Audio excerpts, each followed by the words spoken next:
यहाँको नागरिकताको समस्या छ। यहाँ जन्मसिद्ध नागरिकता दियो होइन, अरू अरू पार्टीले पनि धेरै विरोध गर्यो, तर म अहिलेसम्म के पाएको छु भने लाग्छ मलाई लाखौँ व्यक्तिहरू तपाईँको जन्मसिद्ध नागरिकता भएर अहिलेसम्म उनले पढेको छन् तर उनले रोजगारमा जान पाएको छैन। उसले नागरिकताको लागि यस्तो समस्या भएको छ, त्यसको लागि पनि हामीले पहल गर्नेछौँ। के भन्छ गौशाला नगरपालिका यो डिजिटल तपाईँको यो ग्रिन बनाउनुको लागि हामीले अगाडि आउनै पर्ने हुन्छ। जबसम्म युवा पुस्ता राजनीतिमा आउँदैन, मेरो विचारमा के लाग्छ भने यो राजनीति परिवर्तन हुन सक्दैन। तपाईँको एउटा पहिचानको लागि र स्वाभिमानको लागि तपाईँको म यो वडामा लडेको छु, अरूभन्दा म त्यही फरक पाउँछु म आफूमा।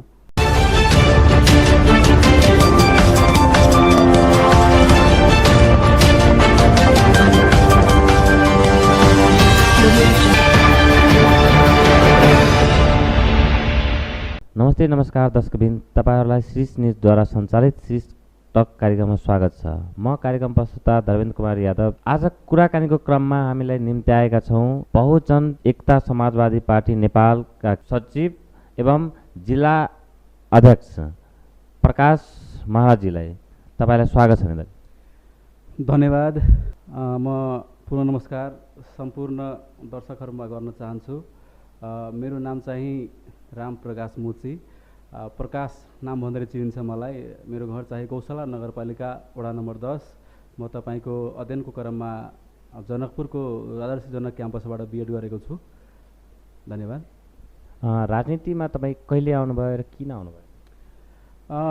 भन्नुहुन्छ भने मेरो पुर्खादेखि नै राजनीतिमा सक्रिय छन् र हाल आएर म तपाईँको पहिला पनि तपाईँको म क्याम्पसमा भनौँ चाहे अरू अरू पार्टीमा पनि म भातृ सङ्गठनमा बस्थेँ र हाल आएर तपाईँको बहुजन एकता पार्टी नेपाल सिडी छाप जुन छ त्यसमा म तपाईँको केन्द्रीय उपमहासचिव र यो महोत्तरी जिल्ला अध्यक्ष पनि छु। र आउनुको मेन कारण के छ भने अहिलेको समाज तपाईँको भ्रष्टाचारमा लिन्छन्। सङ्घीयता आउँदाखेरि तपाईँको गाउँ गाउँमा तपाईँको भन्छ घर घरमै सिंहदरबार छ, तर त्यो नामको लागि मात्रै छ। म अहिलेसम्म तपाईँ के पाएको छु भने अहिले मेरो विचारमा युवा पुस्ता आउनुपर्छ। जसरी हामीहरूको एउटा नारा पनि छ कि जय किसान जय जवान लगायत युवाहरू आउँदाखेरि केही परिवर्तन हुन्छ। तपाईँको राजनीतिमा साबिकैदेखि हेरिरहेको छु, इन्डिया होस् चाहे नेपाल होस्, पारिवारिक दबदबा हुन्छ। इन्डियामा तपाईँको महात्मा गान्धीको परिवार दबदबा थियो, हाल आएर तपाईँको नेपालमा पनि गिर्जा फ्यामिली दबदबा थियो। यहाँ पनि तपाईँको स्थानीय तह होस् चाहे प्रदेश होस्, तिनै तहको सरकारमा जो हाली मुहाली उहाँहरूकै छ। त्यही भएर म के चाहन्छु भने यो समाज तपाईँको यो नगरपालिका होस् चाहे जिल्ला होस् चाहे प्रदेश होस् चाहे केन्द्र होस्, म के चाहन्छु भने यो एउटा ग्रिन तपाईँको देश बनोस्, प्रदेश बनोस्, स्थानीय तह बनोस् र त्यसमा तपाईँको प्रत्येक कुरा तपाईँको के भन्छ युवाको काँधमा भएको हुनाले हामीहरूले परिवर्तन गर्नुपर्छ। हामी त्यहाँ आउनुपर्छ। अहिलेको समयमा भ्रष्टाचारी बढेको छ। तपाईँको भर्खरैमा तपाईँको सला नगरपालिकाको कुरा गर्दाखेरि यहाँ अहिलेसम्म एउटा बजार पनि छैन। अरू बजारमा अरू वडामा तपाईँको बजार छ, तर यो वडामा बजार पनि छैन। म त्यो बजार पनि राख्नु त्यहाँ कुनै एउटा 7 दिनमा कुनै एक दिन राख्न चाहन्छु। दोस्रो कुरा तपाईँको हाम्रो गौशाला नगरपालिकामा के छ भने स्वास्थ्य होस् चाहे शिक्षा होस्, स्वास्थ्य तपाईँको निःशुल्क गर्छु म। स्वास्थ्य यस्तो प्रकारको होस् तपाईँको जो सरकारबाट, हाम्रो नेपाल सरकारबाट जो यो जनताको लागि जो औषधिहरू छ लगायत अन्य सामग्री छन् तिनीहरू निःशुल्क हुनु पर्यो। यदि त्यो सामग्री छैन भने सम्बन्धित निकायमा त्यहाँको डाक्टरहरूले, त्यहाँको अनमीहरूले, स्टाफहरूले, तपाईँको अहेबहरूले, त्यहाँ हेल्थ इन्चार्जले अगाडि पठाइदिनु पर्यो। तपाईँको शिक्षामा के समस्या छ भने हाम्रो गुणस्तरीय शिक्षा अहिलेसम्म दिन सकेको छैन। अरू ठाउँको तुलनामा हेर्नु, म बोर्डिङ स्कुलको विद्यार्थीहरूलाई हेर्छु, यति ट्यालेन्ट छ, साइन्स म्याथ इङ्ग्लिसमा ट्यालेन्ट हुन्छ, तर हाम्रो सरकारीमा छैन। एउटा सरकारलाई के भन्छ भने एउटा थलो बनाइदिएको छ, राजनीतिको अडा बनाइदिएको छ। मेरो विचारमा यस्तो होस् कि हाम्रो देशको यस्तो सन्तति निस्कोस्, यस्तो राम्रो विद्यार्थी निस्कोस् जहाँ पनि ऊ टिक्न सकोस्, जहाँ पनि तपाईँको काम गर्न सकोस् खालको हुन्छ। मेरो विचारमा तपाईँको एसएलसी पछाडि हामीले के गर्नुपर्ने हुन्छ? अहिलेसम्म विद्यार्थीलाई थाहा हुँदैन कि मेरो भविष्यमा म के गर्छु, मेरो देश यतिका पछाडि किन छ, हाम्रो समाजले कसरी पछाडि पाडियो, त्यसको लागि सुरुदेखि नै मूल आधार मेरो विचारमा म त्यहाँ तपाईँको गौशाला नगरपालिकाबाट नम्बर 10मा जित्यो भने तपाईँको त्यहाँ म सबभन्दा कोचिङको पनि व्यवस्था गर्छु। त्यस पछाडि 10 कक्षा पछाडि कहाँ जाने हो त्यहाँको विद्यार्थीहरूलाई मनसाय बुझेर उहाँहरूलाई ब्रिज कोर्सको पनि व्यवस्था गर्छु। र अर्को कुरा तपाईँको स्वास्थ्य सेक्टरमा भन्न के चाहन्छु भने स्वास्थ्य सेक्टरमा तपाईँको सर्पदंश, तपाईँको सर्प काटेपछि तपाईँको हाम्रो किसान दिदीबहिनीहरू महिलाहरूलाई सर्प काट्ने गर्छ, उनलाई थाहा हुँदैन। तर तपाईँको बर्दी मास तपाईँको स्वास्थ्य क्याम्पमा छ, त्यहाँ जाँदै तपाईँको त्यहाँ मर्ने सम्म अवस्था छ। प्राय गरी हाम्रो यो तराईमा यो अवस्था देखेको छ। मेरो विचारमा सर्पदंश केन्द्रको पनि त्यहाँ व्यवस्था हुनु पर्यो। लगायत तपाईँको यो हाम्रै नगरपालिकामा तपाईँको अहिलेसम्म थाहा छैन कि यो वास्तवमा नगरपालिका के हो, हाम्रो स्थानीय सरकार के हो, अहिलेसम्म जनमानसमा त्यो कुरा अहिलेसम्म जान सकेको छैन कि वास्तवमा के हो यो नगरपालिका भनेर। तर म के चाहन्छु भने प्रत्येक वडामा वडापत्र हुन्छ कि हामीले वडा कार्यालयमा जनताहरूलाई कस्ता कस्ता प्रकारका सुविधाहरू हुन्छ त्यस्ता वडापत्र हुनु पर्यो। रहेको कुरा तपाईँको नागरिकताको समस्या छ। यहाँ जन्मसिद्ध नागरिकता दियो होइन, अरू पार्टीले पनि धेरै विरोध गर्यो। तर म अहिलेसम्म के पाएको छु भने लाग्छ मलाई लाखौँ व्यक्तिहरू तपाईँको जन्मसिद्ध नागरिकता भएर अहिलेसम्म उनले पढेको छन् तर उनले रोजगारमा जान पाएको छैन। उसले नागरिकताको लागि यस्तो समस्या भएको छ, त्यसको लागि पनि हामीले पहल गर्नेछौँ। रहेको कुरा त्यसमा तपाईँको हाम्रो वडामा धेरै यस्ता समस्याहरू छन्। जबसम्म त्यहाँ तपाईँको घाँस बाँस कपासको छ, तपाईँको जाडै महिना कुरा गरौँ, जाडै महिनामा हाम्रो 10 नम्बर वडामा लगभग 65% दलितको जनसङ्ख्या छन्। त्यसमा पनि तपाईँको शिक्षाबाट धेरै वञ्चित छ। जबसम्म हामीले युवा त्यहाँ आउँदैन, युवाले जबसम्म आवाज उठाउँदैन, युवा जब राजनीतिमा पहुँच हुँदैन, राज्यको प्रत्येक निकायमा युवाको पहुँच हुँदैन, तबसम्म हाम्रो देशको विकास हुन सक्दैन। हामी त्यो भावी बेला तपाईँको पुरानो नेताको पछाडि कति जाने होइन, नयाँ सोचका साथ नयाँ भिजनका साथ यो के भन्छ गौशाला नगरपालिका यो डिजिटल तपाईँको यो ग्रिन बनाउनुको लागि हामीले अगाडि आउनै पर्ने हुन्छ। जबसम्म युवा पुस्ता राजनीतिमा आउँदैन, मेरो विचारमा के लाग्छ भने यो राजनीति परिवर्तन हुन सक्दैन। तपाईँको त्यहाँ तपाईँको स्कुलमा एउटा राजनीतिक वडा बनेका छ, स्वास्थ्य सेक्टरमा त्यस्तै छ, खानेपानीमा पनि त्यस्तै छ। त्यसलाई म सुधार गर्नको लागि तपाईँको नयाँ भिजनका साथ नयाँ जोसका साथ मैले के सोचेको छु भने त्यहाँ कमसेकम एसएलसीमा पढ्ने 10मा पढ्ने भाइ बहिनी छात्र छन्, तिनीहरूलाई कमसेकम ल्यापटप देऊ। कारण छ त्यो ल्यापटप दिनुको कारण छ अहिलेको जमाना तपाईँको वैज्ञानिक युग छ, आधुनिक युग छ। जबसम्म तपाईँको समाजमा के छाप पर्छ भने 10मा पढ्छ भने ल्यापटप दिन्छ, साइकल दिन्छ भनेर म त्यस्तो नियम पनि ल्याउन चाहन्छु। रहेको गरिब तपाईँको अहिले तपाईँको दिनहुँ तपाईँको जङ्गल कटान भइरहेको छ, फडानी भइरहेको छ। त्यस कारणले गर्दा तपाईँको बाढी पहिरो भुचे आउने डर भएको हुनाले म के चाहन्छु भने त्यो 10 नम्बर वडामा लगायत चाहे गौशाला नगरपालिकामा म जहाँबाट उम्मेदवारी दिन्छु, जहाँ जित्छु त्यहाँ तपाईँको यो ग्यास चुल्हा पनि वितरण गर्ने मैले सपना राखेको छु।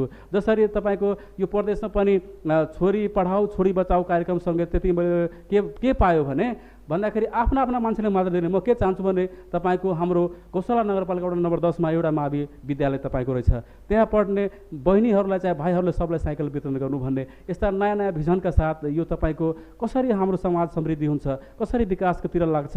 त अर्को कुरा तपाईँ के पाएको छु भने अहिलेको समयमा म तपाईँको गौशाला इलाका प्रहरी कार्यालयमा तपाईँको 20 जना कैदीमा म हेर्छु तपाईँको 16-18 जना तपाईँको त्यो कुलतमा लागेकाहरू औषधिमा पक्राएको व्यक्तिहरू पाउँछु मैले क्या।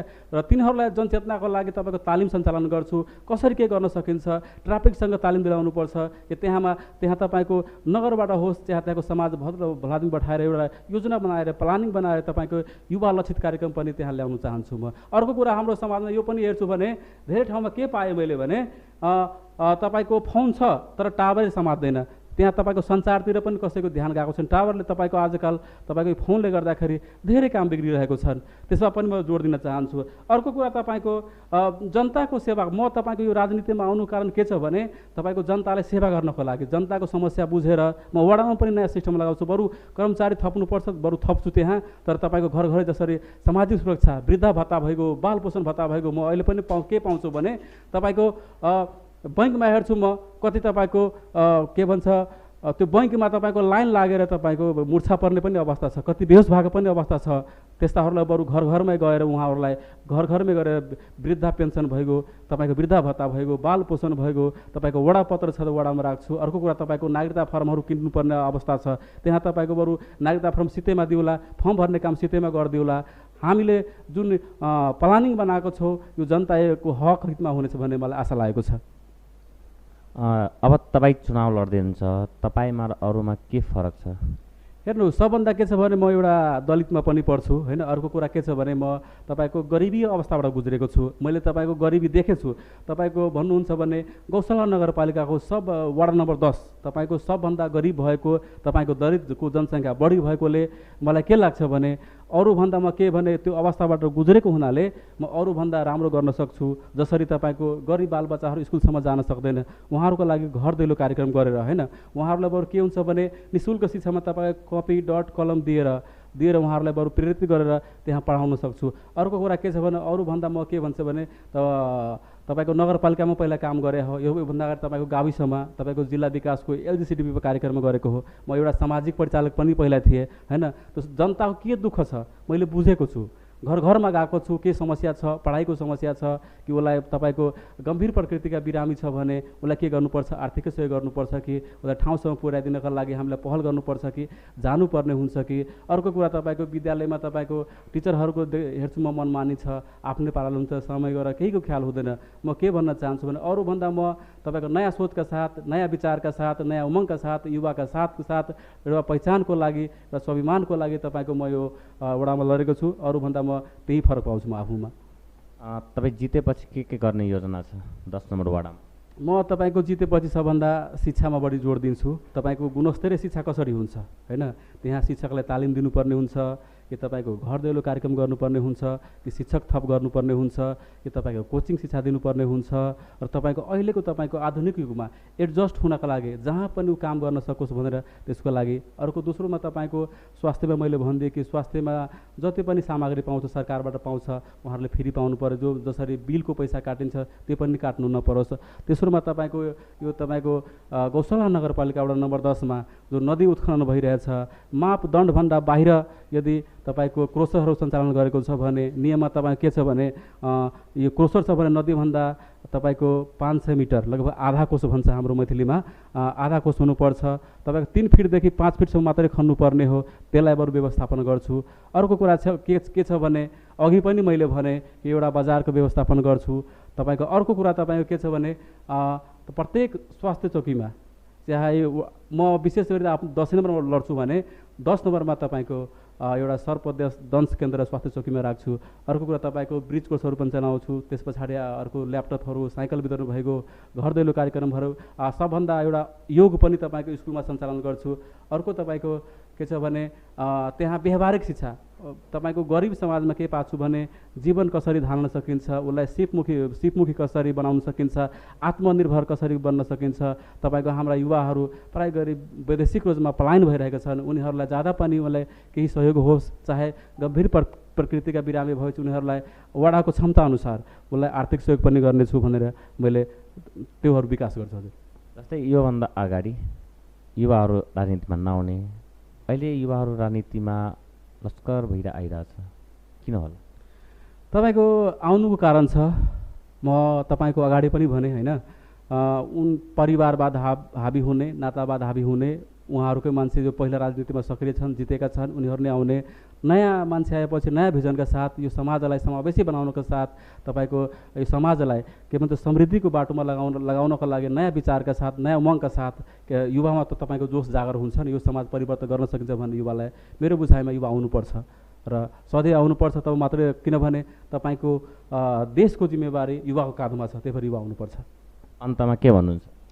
अन्तमा के भन्न चाहन्छु भने म एउटा गरिब परिवारबाट उठ्या हुँ, त्यस पछाडि नयाँ सोच छ, म पनि एउटा एजुकेटेड मान्छे हो।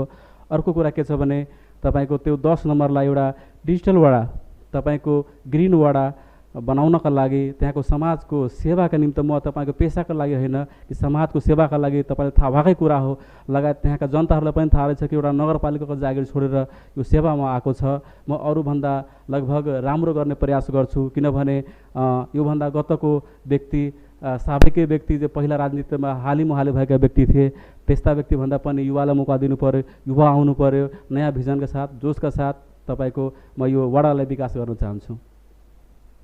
दर्शकबिन, तपाईँहरूलाई कस्तो लाग्यो उहाँको भनाइ? उहाँले भन्नुहुन्छ युवा आएपछि परिवर्तन हुन्छ, पक्कै परिवर्तन हुनेछ। तपाईँहरू आफ्नो उहाँको भनाइ कस्तो लाग्यो सल्लाह सुझाव दिनुहोला। धन्यवाद।